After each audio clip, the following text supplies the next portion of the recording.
Hi, and welcome to Ruby's Ask Me Anything, our chef hours. My name is Chef Dan Marek. I'm Director of Plant-Based Culinary and Development at Ruby. During these sessions, we open up to all of our students to be able to ask any questions that are culinary related, and we answer them live. The best way to ask these questions is actually to click on the box on the top right hand of this video. You'll see where you can add the add question here. Type in your question, hit the add button in black, and then it will be moderated and it'll pop up on the queue on the right hand side. If you see a question that you like on that side, you can also hit the heart icon and it will boost that so it'll go up further in the queue and it'll be answered sooner than some of the other ones as well. So if you do have any questions, even as we go along, or comments, feel free to add them into the queue. So we're going to dive right into our questions today. We're going to start out with, hi, thank you for this opportunity to be able to ask a question. I would like to know which buttercream is best for hot weather, like in Florida. Thank you. So yeah, that can be a problem if you're doing cakes or if you're doing cupcakes and you're in hot weather. I used to live in Austin for 18 years, and if you had a cake outside and you had it frosted, especially like on the sides, you're kind of going to see it melt, which is a bummer when you're having a birthday party, especially for a kid or something. If it's outside, you could be out for a number of hours. Typically, you might have 90 minutes until you start to getting some melting happening, especially in high humid areas. So there are a couple solutions to this I've seen over the years. I'm going to post one here from Sugar and Sparrow. That's actually a really good. She basically kind of broke it down scientifically to be able to look at it and see what would work best. But the short answer is using a different kind of a shortening, which is you don't have to do like a Crisco or something like that. You can actually, use a high ratio shortening, um, and still do a zero fat as well. But the other trick is actually to use a meringue powder. And a meringue powder, you can do it vegan and you can do it, just with eggs as well. But typically, you're going to be adding something like a cornstarch or a cream of tartar to the frosting mix. And it's about a tablespoon of each that you'll be able to mix into your frosting to be able to help it to stand up a little bit more. She goes into a lot more detail on this, on the different kinds of frostings or the different kinds of cakes you're going to be making. So I'm going to refer to that link on there that we just posted here. It's a really good way to be able to, kind of break it down for your specific needs, just because there are a lot of different kinds of buttercreams out there. So if you're doing a vegan buttercream or if you're doing a traditional buttercream, this will give you actually a couple answers to help out with that. So I hope that helps. All right, our next question is from Joy. Hoping at some point to learn about substitutions for nuts, where nuts are used for creaminess and thickening sauces, dressings, etc. I've made good dishes where nuts seemed indispensable, but now I'm not using nuts. Any help in that course, or in that case, probably is what you mean. So yeah, a lot of times people find that after a lot of plant-based cooking, they've been using a lot of nuts, and some people decide to stop using them as much. So, one of the areas that I look into most for doing like a kind of a creamy, like if you're doing a sauce or something like that, or a dressing, if I'm doing sauces, a lot of times I'll actually use something like a white bean, and I'll use like a cannellini bean or something like that. It has a very mild flavor in it, and I'll mix in like if I want the fat, I'm gonna probably go for an olive oil, or I might go with something like something with a little less flavor to it than the olive oil, really kind of depending on what I'm making. But if I'm doing something like a white pasta sauce or something, I'm typically going to do an olive oil to add the fat into it. But you can also look for whole fats as well. So if I was doing a dressing, I might actually use like avocado instead. But if I were doing like a white sauce, the avocado would completely turn that color. So that's why I would go with the oil. Now, if you're doing something, in the whole food plant-based, like in forks over knives, you can absolutely just skip the oil completely and just do the white bean. You're just not going to get it as creamy without that fat added into it. So you'll want to experiment a little bit with different ways to be able to get the mouthfeel that you're looking for on something. Now, as far as dressings, again, avocado is a great one to be able to do. But if you're looking for the same kind of white look, tofu, silken tofu is always my go-to for a dressing as well. I like to do that because it doesn't have the fat into it. It can really take on all kinds of different flavors. And by adding a little bit of vinegar or lemon juice or lime juice to it, by adding that acid and then adding different herbs to it to be able to make it what it is. And I can also do, like the chipotle or something like that to flavor, to be able to really kind of switch up some different dips and dressings. And I find silken tofu works for that really, really well to get that kind of creaminess that I'm really looking for. You can do the same thing in a silken tofu for like a white sauce for pasta as well by adding some nutritional yeast, a little garlic granules, some lemon juice too. So there's some good options for, if you're looking to be able to do some of those plant-based sauces, but try to keep them a little bit more whole without using nuts or seeds too. So great question, Joy. That is one that we have heard quite a bit, so I'm glad to bring that back. Our next one is from Cynthia. I'm new to this and have just joined your cooking course. I haven't taken a class yet. Can you give me tips on how to saute without oil in a pan that's not non-stick? I tried onions and mushrooms without much success. Thank you. So Cynthia, that's actually something we cover quite a bit in all the classes. So that's something you'll see that will come up. We actually even do a little short course on just how to do a saute without oil. Now, just kind of a quick process on that, because this is probably going to be a repeat for a lot of people, but just kind of a quick thing is you kind of want to get your pan heated up, and you can just wait until you see the water kind of form the mercury ball if you drop it into it as well. I typically don't even wait for that. I'll just get my pan to start heating up, and then I'll add my onions or mushrooms directly to the pan. Now, once I start to see those onions or mushrooms start to stick just a little bit to the pan, I'm going to deglaze the pan. And I usually use water. I could use vegetable broth too. You can use a wide variety of things. Wine, I've seen some people do it with beer as well. But water is actually a great thing to do. With mushrooms, actually white wine is a fantastic thing to deglaze with this too. I usually do like kind of a light Chardonnay or something. People, if you're deglazing with wine, some people will say to just use a cheap wine. I'm actually not a fan of that. I always say, use the wine you're going to be drinking for the dinner as well, because it'll actually pick up some of that flavor. And if it's a cheaper wine, it might not have the best of flavor to it. So try to, pick the wine that you can actually be drinking with the dinner if you're doing a deglaze with wine. But back to the deglazing. So even if you're doing it with the water, once the onions or the mushrooms start to just barely stick to the pan, just deglaze to get a little bit of that brown off the bottom of the pan back onto the onions or the mushrooms. That brown that's actually sticking to the bottom of the pan is the natural sugars that are coming out of those onions and sticking to it. And there's an old chef adage, you never leave the brown in the bottom of the pan because that's where all the flavor is. So this deglazing, which is basically rinsing the bottom of the pan with about 2 tablespoons of liquid, will lift that brown, those natural sugars, off the pan and put them back onto the onion or the mushroom.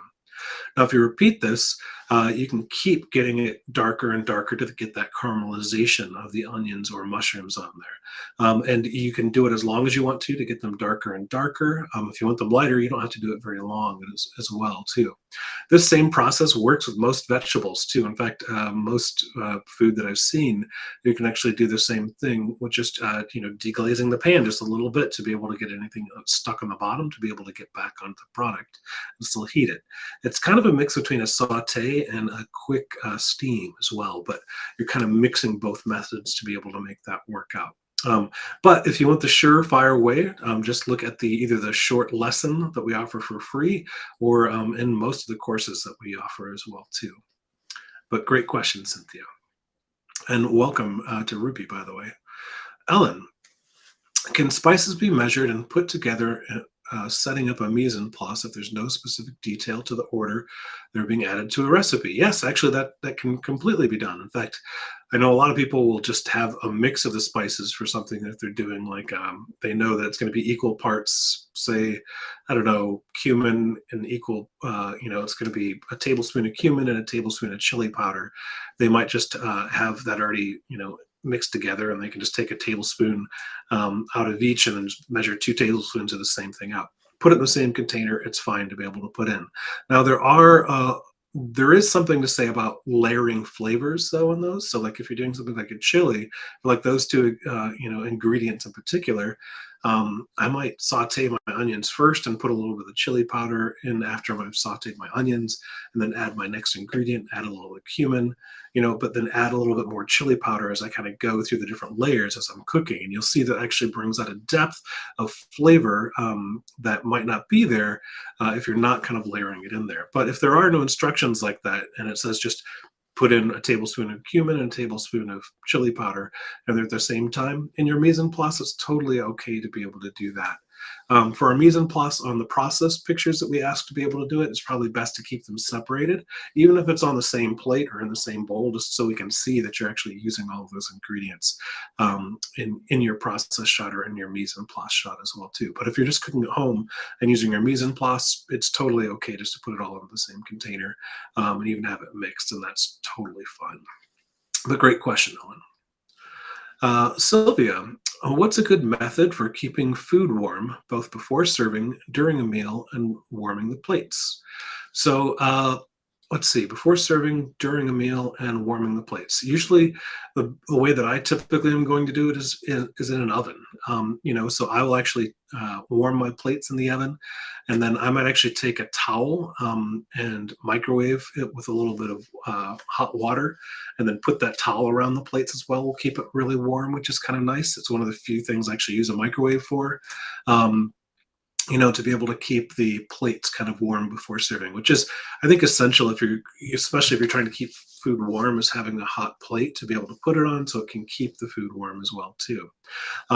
Before serving the food, typically covering the food so it doesn't lose any of the moisture out of the food, and putting it in the oven is really the surefire way that I'm going to be holding it.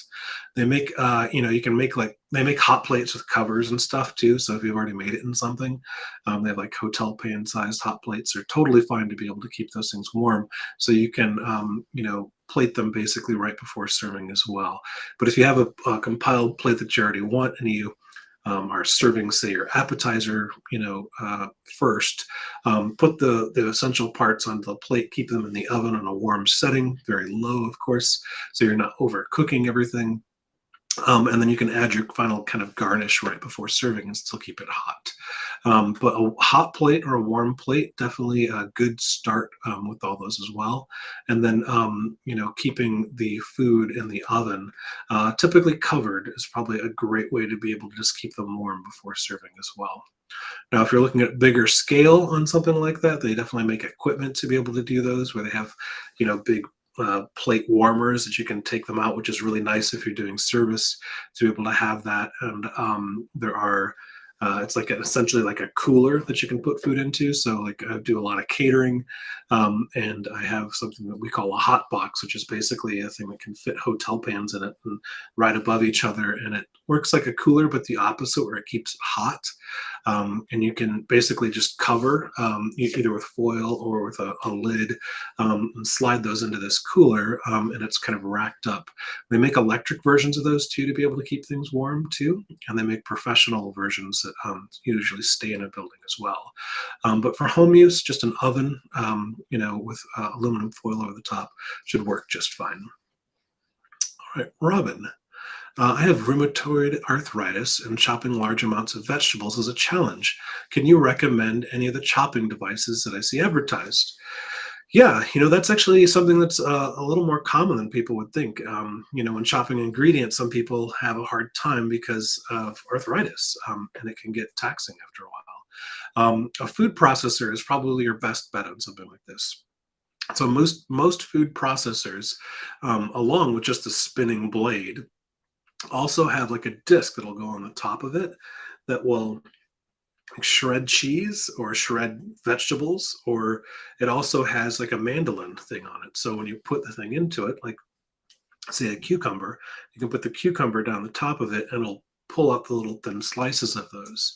Now, depending on the food processor you have, you might have multiple settings on these as well. I know my mother-in-law just bought it's like an electric mandolin, which I had never heard of before, but it worked really, really well because it was just like a food processor, but only had the different settings to be able to put things to like you'd have on a mandolin. So it had like a grater on it, and it had different, kind of thinner, thicker slices to be able to put on it too. So you could put all kinds of different vegetables into it, and it would actually help to be able to thinly slice those or grate them at the same time. So the food processor probably my best bet on doing something like that as well. As far as other types of machinery, there's a whole bunch of other things out there that I've seen that are more gimmicky than anything. So I think the food processor is probably the one that I would recommend wholly more than anything else as well.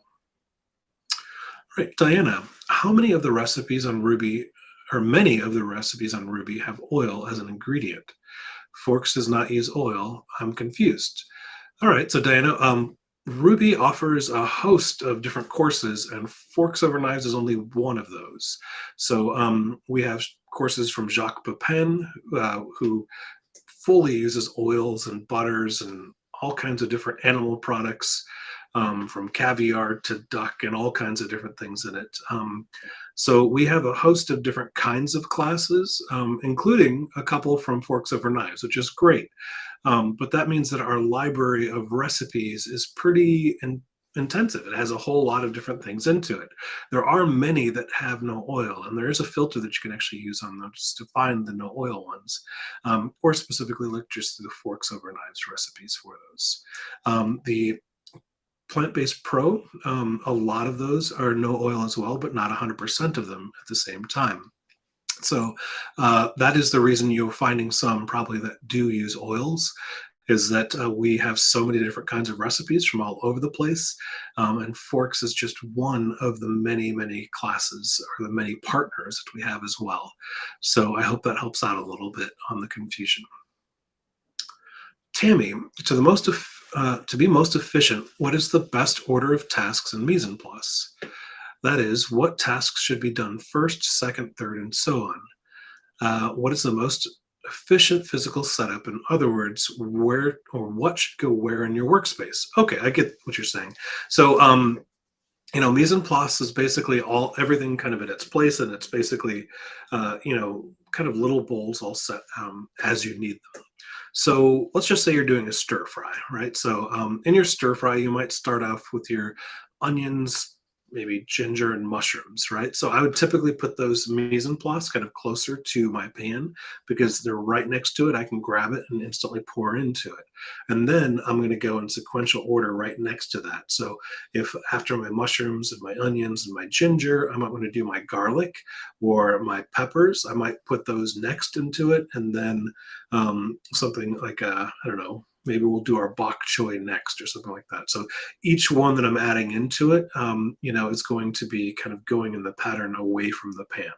Some people like to do it the opposite way, where the thing that they're putting in first is farthest away. So they can just grab it on the outside, pour it in as the pan is starting to heat up as they go, and then have the last ingredient right next to their pan. So it's just right there and easy to pour in too. It's just really a matter of preference, though. What I don't advise is having them kind of all mixed up everywhere, because then you have to take the time to figure out, okay, where in the process was this? So I've also seen them, like I'll typically put like the ginger, the onion, and the mushroom kind of like stacked right next to each other, and then put the next ingredients kind of right next to it like that. I've seen other people just line it up in a row, so it just goes all across their counter, so it's like, this is my first ingredient, here's my second, and it's just really easy to kind of go through each one of those. But that's just really a personal preference on each one of those. The important part is exactly where each one and what sequence that your mise en place is set up into. But beyond that, it's a complete personal preference to whatever works for you. All right, so Joy, Mr. Merrick, I did a brief look ahead for content about what to look for in a stainless steel pan. I need to purchase one for use here, so of course I need to do it soon. Is there content about specifics or you can discuss today or even brand tips moderate priced? Yeah, so stainless steel pans are great, and it just kind of depends on what you're using them for. We do use them in a lot of our courses. It's definitely not like you have to have a stainless steel pan for everything. Now, some things to take into consideration are weight, for one, how heavy the pan is. They have different kinds of plies as well, from like a 3 ply to a 5 to a 7. There's not a whole lot of difference in many of those, except for some might warp a little bit if you're using an induction. So heavier might be a little bit better for those. But also just need to think about, as you're using it, how heavy it is. So if you're like a bigger person and a little bit more muscular, a big heavy pan is not going to bother you at all. But say if you're on the smaller side, you're not as muscular and you might be even shorter, you might want to consider about what kind of pan you're putting into that as well. Like the curvature of the handle might be important to somebody who is of smaller stature because the curve feels a little harder to be able to kind of get up onto the stove to pull off the pan, as opposed to a very flat handle where you can just put your hand right out to it and mix it up as well too. The interior curvature of the pan is an important thing to be able to pay attention to too. So if you're actually taking the pan and doing the motion where it's flipping the food into it, you want that to be a natural progression to flip over. And that's really, I'm talking about a skillet, I guess, on this as well too. And I think that's what you're looking for. But there's also flat rimmed as well. Now, for years, kind of the leaders have always been, Lake Rouxbe and uh, the all clads, which can be kind of pricey. Now there's a brand called Made In, which is a pretty popular one as well, that are kind of standards, but those are a little pricier, so you might want to look for those on sale. I know that Serious Eats recently did some reviews on ones that I looked at, and it was Tramontia. It's Tramontina. And those are around the $50 range, whereas the other ones are probably the $100 to $150 range. But you can usually find like all clads and La Creuset on sale a lot of times too. So if you're looking for a hurry, you might just want to go with the one that I was mentioning before, Tramontia, which is supposed to be a good brand. I've actually never cooked with them, but they're a pretty flat handle, which is really great. But yeah, that would probably be one of the other recommendations. I've always used All-Clad personally myself for stainless steel pans. I've had those pans for over 20 years.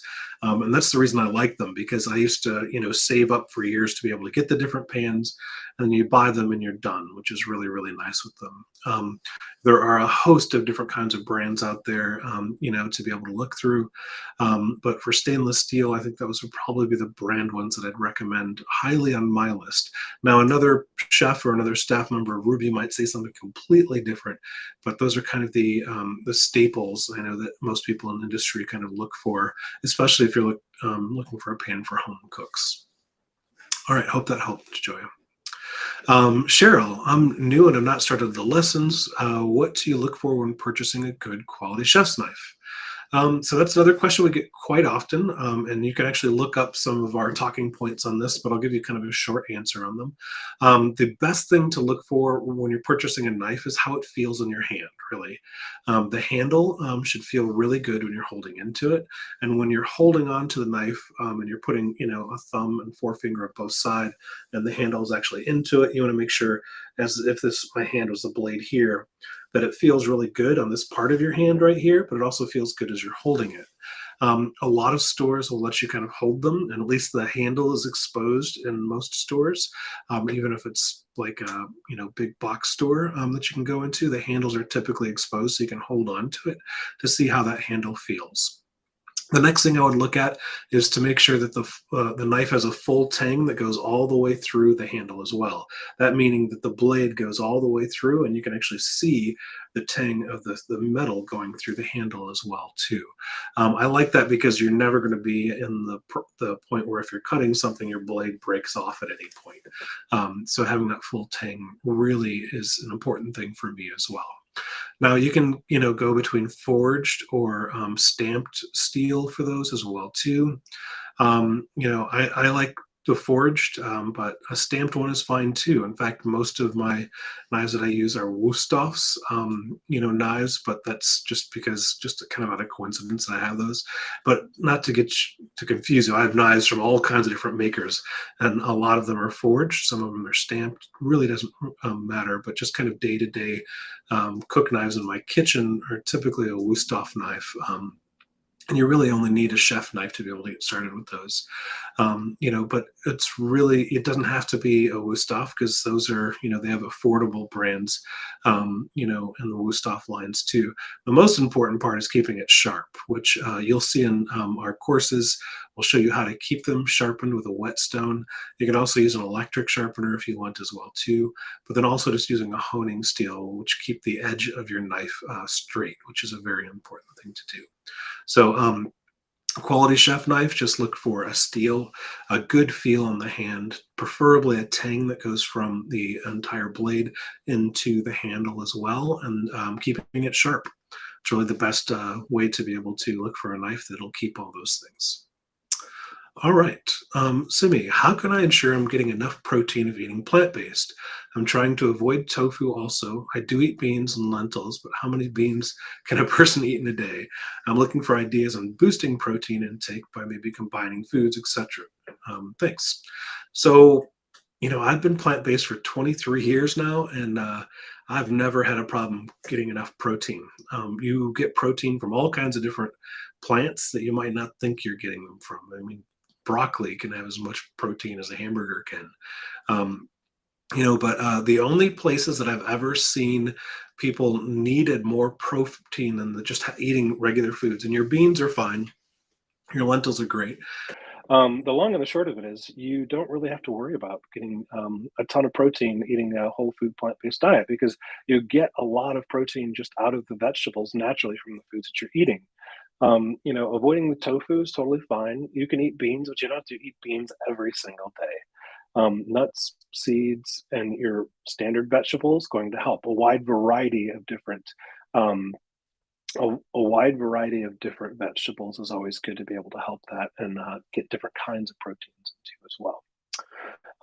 So yeah, that's probably my best suggestion is not to worry about it too much. Again, a chef, not a doctor, as far as how much protein you individually need, depending on your activity level and any other dietary needs as well too. So that's probably the best answer I can give to you on that one, Simi. Um, and sorry about that technical difficulty as well too. So yeah. So let's see. Our next question here is from Jim. How can I get vitamin D through food? So yeah, that's a little bit harder to find ones, find plant based. I actually personally take a vitamin D supplement myself. Especially just moving to Madison, Wisconsin. I'm not as outside as much as I used to be in Austin, Texas. So finding vitamin D in foods is a little bit harder. It's definitely found in something that are in um, animal products a lot more. But even for my kids, I'll actually do like orange juice that's been fortified with vitamin D, or like they do like almond milk with vitamin D as well. That's been fortified with those too. So I typically take a supplement with those, but typically for vitamin D sources and plant-based foods, it's going to be something that's been fortified as well too. Now, again, that's just on recommended amounts or depending on your usage for those as well too. But yeah, I typically, just to be quite honestly, will typically use a supplement. And let me just make sure this system's working. Um, yeah, I mean, the other source though, I guess, is mushrooms. And mushrooms have kind of the higher sources of vitamin D, but Again, I eat mushrooms all the time, and my doctor still says I need more vitamin D. So, supplement kind of works best for me, but that's just personally. All right, Tony. I'm currently a child nutrition director in Texas. Love that. I work with many nutrition directors in Texas, and was on the board of the National of the Institute of Child Nutrition for a number of years as well. I'd like to earn a chef certification for a few reasons, but where do you think I should start? Well, that's great because through the American Chef Federation, most of the Ruby classes you actually get certifications and certificates to be able to go towards the American Chef Federation's certification program. So if you look into a little bit onto your diplomas and onto the what you get at the end of each class, the American Chef Federation definitely gives you credits towards those. So Ruby is a great place to start. So if you're already in some of the classes, you're probably getting credit when you finish it at the moment. And you can see you can add on a number of the different courses that we have to get different certification through the American Chef Federation. So that's a great place to be able to start. And just personally, thank you for your work. I worked in, school food for a long time. And, it's definitely an uphill battle. And I'm glad you're in there helping out. So thank you. Catherine, what is a good flour or combination of flours to make gluten-free bread with? I have celiac and fear cross-contamination. All right, so if you're worrying about cross-contamination, a number of flours that are just pre-made are great to get. I know Bob's and Red Mill is one of the ones that I would typically use for, a general all-purpose. But, they and that's specifically because they have a completely different facility for their gluten-free flours versus their regular flours. Now, as far as as far as combinations of different ones, it really kind of depends on what you're doing. Like xanthan gum is something that's kind of used in a lot of different flours to be able to put into it, to be able to retain moisture and kind of hold things together as well too. So sometimes I see people putting like a tablespoon of that in with the general all-purpose flour to be able to kind of create that moisture to be able to hold into it as well too. But yeah, but just a general all-purpose from Bob's Red Mill can actually work really, really well too. All right, so from Kathy M, can white lily flour be used instead of Italian double zero flour for pasta and pizza? I'm not really familiar with white lily flour. So let me just do a quick search on it to make sure I don't know. Yeah, I see all kinds of it here, but I've never used it before. So I can't directly answer that. But Kathy, I'll write down your email and I will write you back to be able to find that out. Because I've never actually used white lily flour. So I can't say that I can answer that one for you. All right. So Annette, are there ways to know the quality of ingredients or which are better or the top of the line? Is it name? Is it packaging? Or is it live and learn? That's a great question. And the best thing I can tell you for that one, Annette, is to do your research on them. A lot of labels can look really fancy, but not really have the best quality of ingredients in them. When it comes to just produce, I typically try to buy organic when I can or can afford it. I try to buy directly from farmers that I actually know or have relationships with, so I can know that the quality of the ingredients are good and that they're grown well and with good purpose. As far as packaged items, it's really doing a little bit of research because if it's a package, you can usually find a website on it. It's a little harder when you're in the grocery store at the moment to be able to do it, but really just doing a little bit of research and finding out what the best quality is probably best. Way and best advice I can give to you as well is go on the internet, do a little bit of research on it, see what other people are saying about it, and then again kind of know what the growing practices are.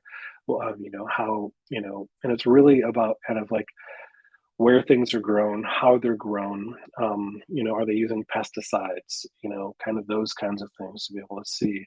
So as finding quality ingredients, can sometimes be a jungle when you're really going through the packaged areas.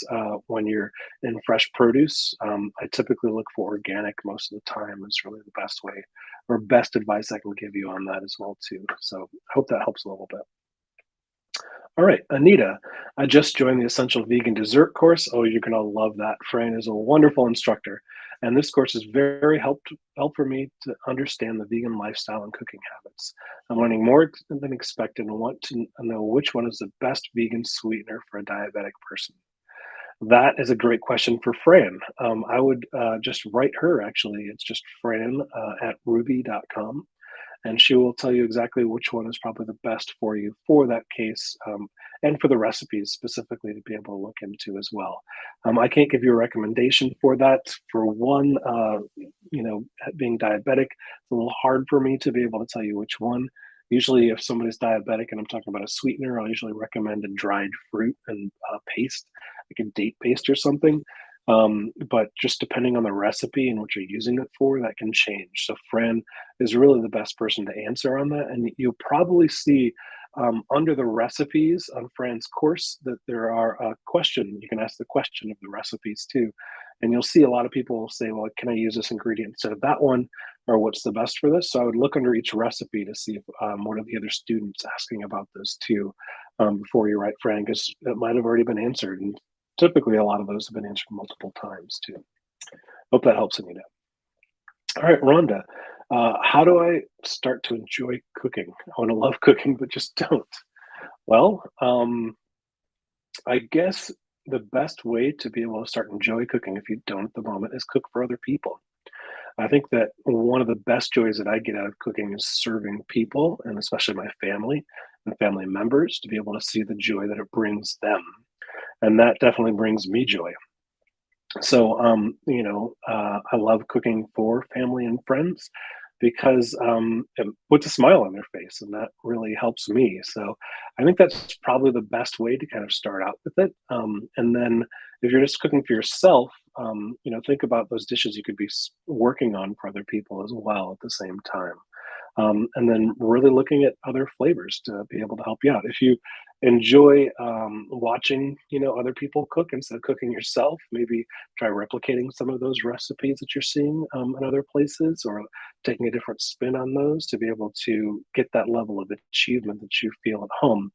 But I probably would say the best way to get the joy out of cooking is to cook for other people and see the joy that that brings them. Hope that helps, and happy cooking. All right, Robert, what is the difference between heavy cream and heavy whipping cream? Can they be used interchangeably? I'm probably not the best person to talk about this. So I know heavy whipping cream and um, heavy cream and whipping cream. I'm pretty sure that the whipping cream is designed specifically to have more air into it, but I'm being plant-based as long as I am. I'm really not the person to ask on this one. But let me just do a quick search to see. But yeah, it's just kind of I think it's a lower fat content or something. Oh yeah, here it is. Heavy whipping cream, in contrast, whipping cream has a slightly lower milk fat content, 30 to 36%, where heavy cream has no less than 36% milk fat. So that's really the difference between those two. And can they be used interchangeably? Yes, they're both versatile, all-purpose product for adding thick, creamy elements to sauces and desserts. Yeah, a little bit out of my wheelhouse because I don't use either of those products personally, but that's kind of the difference is the fat content between them, and they can be used interchangeably. So, sorry, I stumbled on that a bit, but I haven't used either of those products in many, many years. All right, so Miriam, differences between stock-based clear soup and a broth-based clear soup. So that typically the stock versus broth is actually used in meat terms, and the broth is typically, yeah, it's like a clear thing that you're actually straining everything off of. The stock is actually made from a bone as well, too. So if you have bones and like the stock, like And a lot of like beef broths and chicken stocks will actually have the bone plus the meat and everything in there. And then you drain everything off of it and scoop the fat off the top of it as well. Whereas stock is typically a vegetable based, as well. And the clear soup again, both of those just being strained off quite a bit. So you'll strain them off through just a strainer and then use a cheesecloth and continue that process until it becomes very clear. We have a great stock and broth recipes on our websites too to be able to go through those as well. But that's the biggest difference between those two is one's a meat based and one's a vegetable based. All right, so Simi, I want to decorate cake with whipped cream. What can I add to make it more stable? With the whipped cream, and to make it more stable. Like the tartar is probably, the creamy tartar is usually something that I'm going to use in something like that. I use it in aquafaba quite a bit actually, to be able to whip, the aquafaba into a meringue. So that's probably what I would look for in those as well too. But the creamy tartar is probably my best bet for something like that. Catherine C. How is the best way to make a gluten-free pizza crust, which actually has the crunch and air pockets? Then what do you use for an oil-free cheese topping to be whole food plant-based, I'm guessing. So gluten-free pizza crusts. There's a lot of different ones out there. I've actually done a lot of cauliflower crusts using gluten-free, a gluten-free, just all-purpose with cauliflower that's worked pretty well. There are a ton of different recipes for gluten-free pizzas out there. To be able to get the crunch on it too, I would typically use just a little bit of oil on the bottom of the pan to get that crunch. But if you're not using oil, because you're not looking for an oil-free cheese topping, um, you might just want to make sure you're using a pizza stone to get that really, really hot. 'Cause that's one of the keys for making that crunchy pizza is a very hot oven. And that's why a lot of the pizza restaurants have these big pizza ovens that are like the wood fired, and they get up to above 500 degrees. So a really hot oven with a pizza stone in it is really the best way to get that kind of crunch on the pizza. Now, for an oil-free cheese topping, I do this one all the time. I do tofu ricotta, and I will typically do a little bit of nutritional yeast, a little bit of lemon juice, let's see, garlic powder, onion powder, and a little bit of salt, and then crumble that all up together. And it makes a great ricotta to be able to sprinkle over the top of a pizza as well. And yeah, the lemon juice is kind of an important one. And I think I said nutritional yeast. Yeah. All right. So, Jacqueline, I use a lot of fresh basil, but don't manage to go to the store very often. And what I buy tends to wilt very quickly. I've tried keeping it on the counter in water and the fridge, etc., and I often end up having to buy more recommendations. So, yeah, treat them like flowers. When you get home, take your basil, and I usually put the stems into a water glass, just like you said there. But I'll take a produce bag and put it over the top, and then put it into the refrigerator. And that little microclimate actually helps the greens stay green much quicker.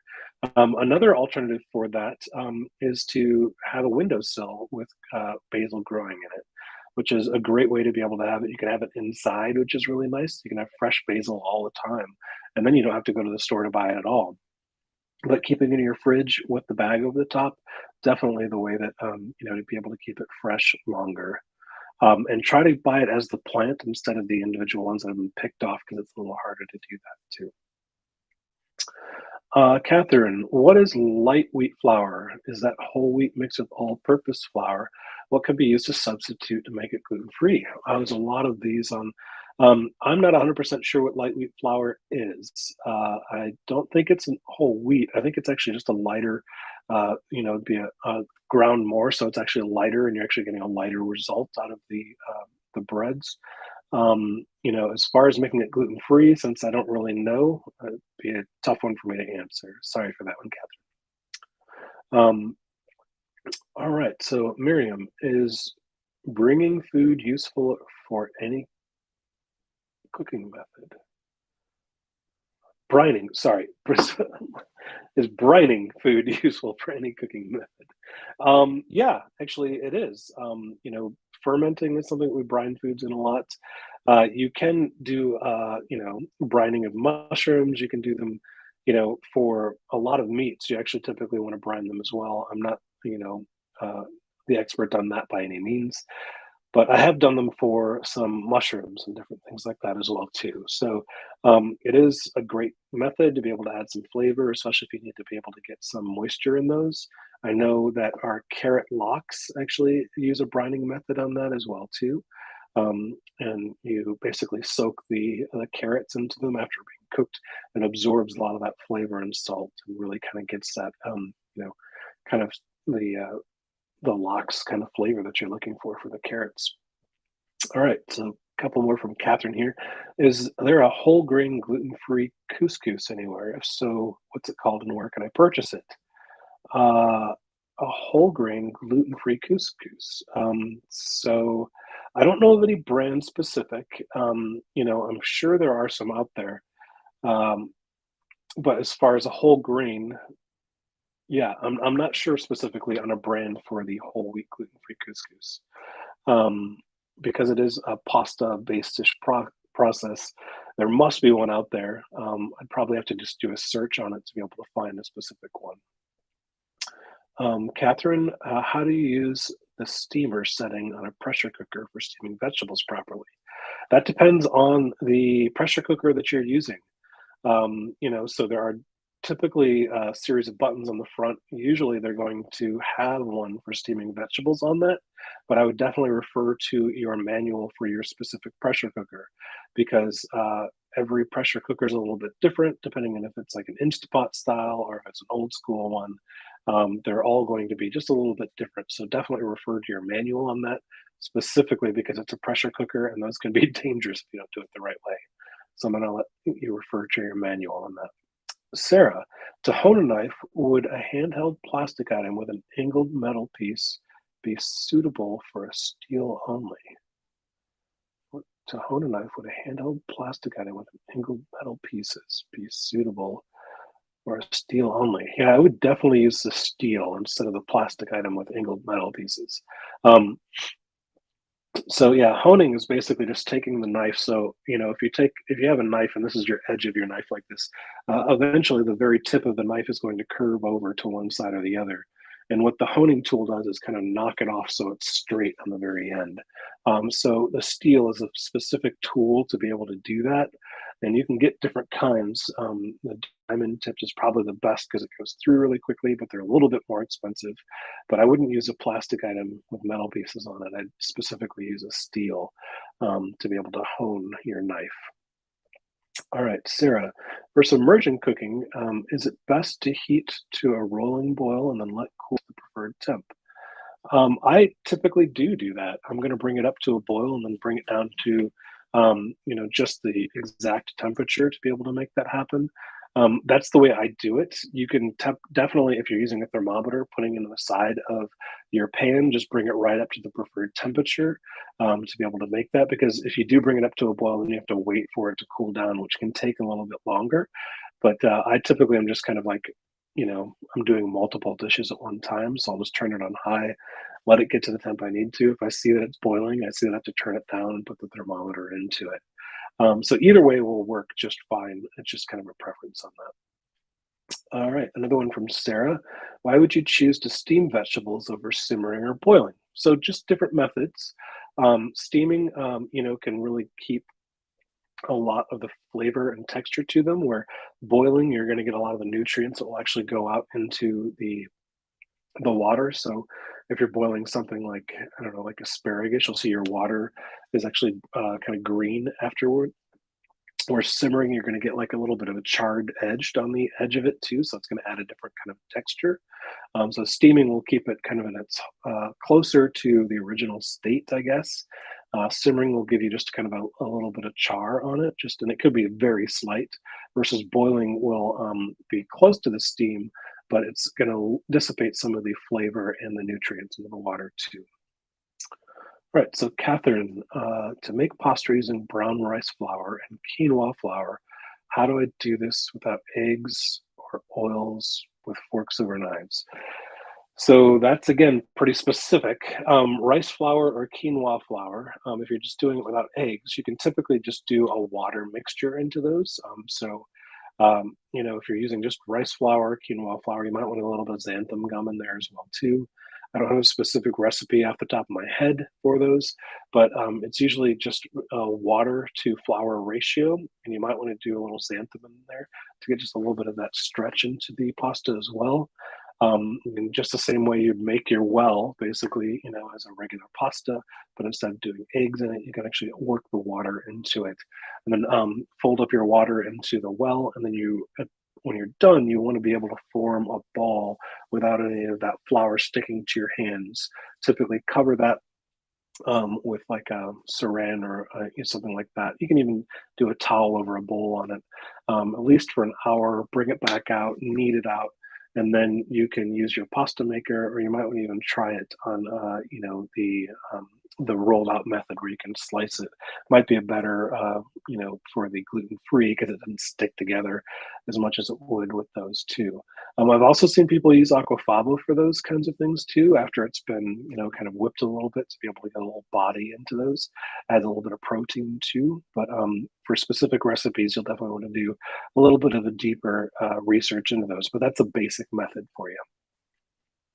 All right. So, Jacqueline, do you have any recommendations or tips for how to best use freezer space? I consistently find myself running out of room because of frozen veggie staples that I buy, etc. I don't have good containers and the best use of space. To use it's the best use of space. So yeah, I mean, the best part of this is just organizational, know-how, I guess, if you will. You don't need the best containers. You can use like, the Ziplocs or plastic bags or something like that. Just I usually double wrap them if I'm doing something like that to prevent frostbite on something.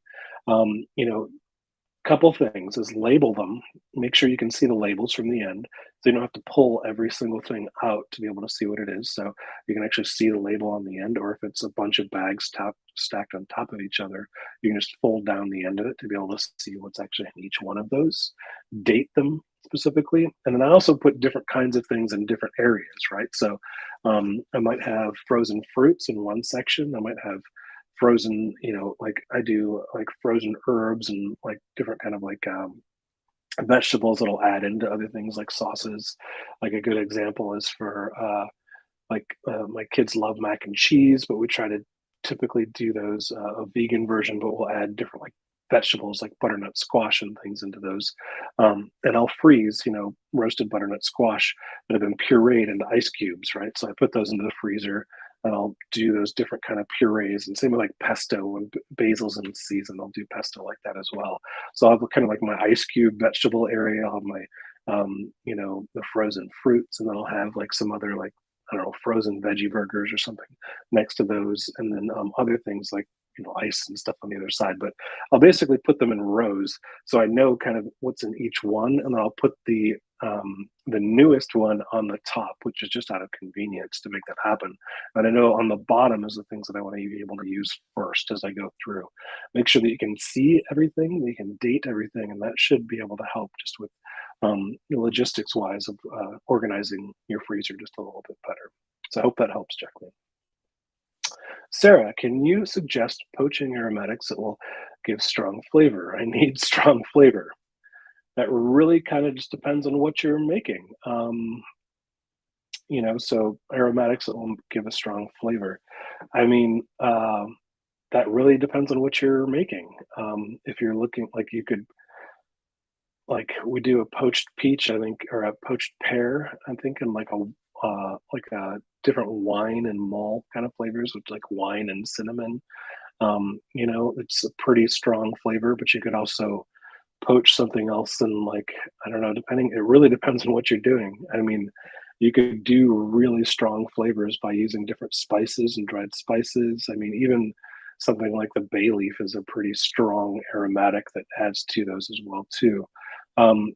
Poaching something, just cooking it in liquid is going to disperse flavor a lot. So it might be the cooking method that you're using might not be the right one. You might want to use a saute method instead of a poaching method. But really, without context on what you're cooking, it's a little hard to answer that question. But it sounds like you might want to switch from poaching to a different method to be able to get a stronger flavor out of it, just as a suggestion. Sorry, I can't go further into that one, but you can always email me if you want to go further into it. What can I use to thicken sauces when I don't want to use flour? Don't want to use starch either, as that's too processed. Tried using arrowroot, but did not like it. Is tapioca better or healthier to use? From Simi. So that really depends again on kind of use method. Tapioca is also processed. It's as much as like a starch like the cornstarch, a great thickener. Arrowroot actually works great as a thickener too. If you didn't like it, I'm not sure why. If it was the flavor of it, tapioca does work too, but it's also a flavor, and you can taste it a little bit. So those are all great thickeners. If you're doing a sauce, you might want to think about adding some other things to those sauces, and how much you're actually cooking down those sauces. You can also strain a sauce too. So you can actually strain some of the liquid out and use some of the thicker part that's left over to be able to have that as your thickener. The other way is to reduce the liquid or the sauce that you're doing. So at a lower heat, just cook it and the whole sauce will reduce down and it will just naturally thicken after you cooked it down quite a bit. So, you don't want to do it at a really high heat and have it boiling or anything. So you want to keep it at a simmer, and the longer you do it, the less liquid you'll actually have and the thicker it'll actually be.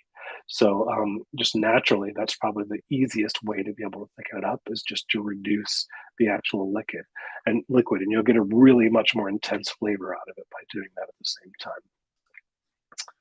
All right, so that is the end of all of our questions there. Thank you for joining us for the Ask Me Anything office hours. Have a great day and happy cooking.